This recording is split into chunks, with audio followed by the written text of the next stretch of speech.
పులి మన దేశ జాతీయ జంతువు. పులిని చంపడం ఏంది? పులిని సంరక్షించుకోనికి చట్టాలు తెచ్చినాము, ఆ టైగర్ రిజర్వులను పెట్టుకున్నాము, 1972లో ఎనిమల్ యాక్ట్ తెచ్చుకున్నాము, మా 1973లో టైగర్ అంటే ప్రాజెక్ట్ టైగర్ అనేది తెచ్చుకొని కేవలం పులిని సంరక్షించుకోవడానికి అంత పెద్ద చట్టాలు తెచ్చుకున్నాము. ఇన్ని యాక్టులు తెచ్చుకొని పులిని సంరక్షించుకుంటే, ఒక పులి అడవిలో ఉంటే ఆ అడవి పర్యావరణానికి చాలా మంచిది పులి. అట్లాంటి పులిని ఏదో మూఢనమ్మకాలకు, ఆ గోర్లు పులి గోర్లు మెడలేసుకుంటే ఎవరికో మూఢనమ్మకాల కోసం వీళ్ళ దగ్గర కొంటారని ఆ దిక్కుమాలిన మూఢనమ్మకాల కోసం పులిని చంపుతారా? ఎంత దుర్మార్గం ఇది! ఎంత కఠినమైన శిక్షలు ఉన్నాయని తెలిసి కూడా పులిని ఎట్లా చంపుతారు? ఇంకొకటి, చంపింది చెంచులు అంటారు. అది ఎంతవరకు కరెక్టో తెలియదు. ఎందుకంటే చెంచులు పులిని పెద్దమ్మ దేవత అని పూజిస్తారు. అట్లా వాళ్ళ పెద్దమ్మ దేవతని వాళ్ళు చంపితే వాళ్ళకి జీవితం నాశనం అయినట్టే కదా.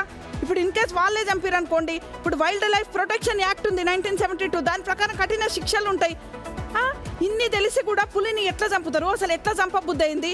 అసలు ముఖ్యంగా నల్లమల చెంచులు పులికి భయపడరు, ఎలగు బంటికి భయపడతారు. ఎలగొడ్డు ముఖం మీద కొడుతుంది, ఎలగొడ్డు ఇట్లా రాకుతుంది. ఎందుకంటే నేను నల్లమల ఫారెస్ట్కి చాలాసార్లు వెళ్ళిపోయిన, వాళ్ళు పులిని ఆరాధిస్తారు. ఇట్లా గీకుతుంది. పులి అంటే మాకు ఇష్టమే మేడం, పులి మమ్మల్ని ఏం చేయదు, కానీ మాకు ఎలుగుబంటి అంటే భయం అని చాలాసార్లు చెప్పాను. నేను 2-3 సార్లు నల్లమలకి వెళ్ళిన. అట్లాంటిది పులిని చంపిరంటే ఇది దారుణాతి దారుణ విషయం. ఎవరు చంపిరో, ఏ గోర్ల కోసం చంపిరో, అసలు ఆ స్మగ్లింగ్ ఏందో దాని కథ అంతా ప్రభుత్వం తేల్చాలి. ఎందుకంటే ఇది ఈజీగా తీసుకోవాల్సిన విషయం కానే కాదు.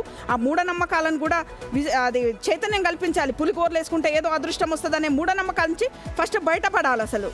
ఎస్ రమాదేవి, ఖచ్చితంగా చాలామంది అంటూ ఉంటారు, నువ్వు సొసైటీలో బతకాలంటే జింకలాగా ఉండొద్దు, ప్రతి వేటగాడు వచ్చి వేటాడతాడు, పుల్లా ఉండు, నిన్ను వేటాడరని. నేను కూడా దాన్ని ఇన్స్పిరేషన్గా తీసుకుని పుల్లాగా ఉందాం అనుకునేవాడిని. వీడు కాల్చి చంపిన తర్వాత పులి కూడా జింక లాంటిదే, జింకను చంపినట్టే పులిని కూడా చంపేస్తారని ఫస్ట్ టైం అనిపించింది నాకు. అంటే అది అబద్ధం. పులిని వేటగాడు జింకలను వేటాడతారు కానీ పులిని వేటాడరు అనేది అబద్ధం. పులిని కూడా వేటపాడారు. ఏం చేశారు తెలుసా? అంత పెద్ద పులిని చంపి దాని 4 కాళ్ళు నరుక్కెళ్ళారు. ఎందుకంటే పులి గోర్ల కోసం అంట. కేవలం పులి గోర్ల కోసం నాటు తుపాకీతో పులిని చంపారంటే ఎట్లాంటి మనుషులు, ఎంత దుర్మార్గం అంటే.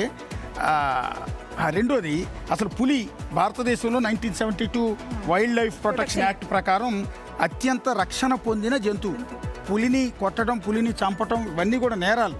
సో అందుకని మన తూర్పుగోదావరి జిల్లాలో ఒక పులి ఇష్టం వచ్చినట్టు పశువులన్నీ చంపి తింటున్నా కూడా దానికి మొత్తం ఇంజెక్షన్ ఇవ్వడానికి కూడా అటవీ శాఖ అధికారులు 96 పర్మిషన్లు తీసుకోవాలి సెంట్రల్ నుంచి. ఈ పులుల మీద చాలా సినిమాలు కూడా వచ్చినాయి. పులిని కొట్టడం కానీ, మొత్తం ఇంజక్షన్లు ఇవ్వటం కానీ, చచ్చిపోవటం కానీ చాలా ఇట్స్ పెద్ద క్రైమ్. ఇప్పుడు పులిని వేటాడినా, చంపినా 7 ఏళ్ల నుంచి 10 ఏళ్ల వరకు జైలు శిక్ష కూడా ఉంటుంది. అయినా కూడా ఇప్పుడు చంపిన ఇందాక మీరు నల్లమల చెంచులు అన్నారు కానీ కాదు. బేసిక్గా ఏంటంటే అడవిలో పనిచేసిన ఫారెస్ట్ కీపర్ అని ఏదో అంటారంట, వాచరు, ఫారెస్ట్ వాచర్ అంటారు. ఆ వాచరు ఈ పని చేశాడు. ఇప్పుడు కనిపించట్లేదని ఆచూకీ కూడా తెలియట్లేదు అంటున్నారు. మనందరికీ తెలిసిందే, ఎందుకంటే ఇంతకుముందు అశోక్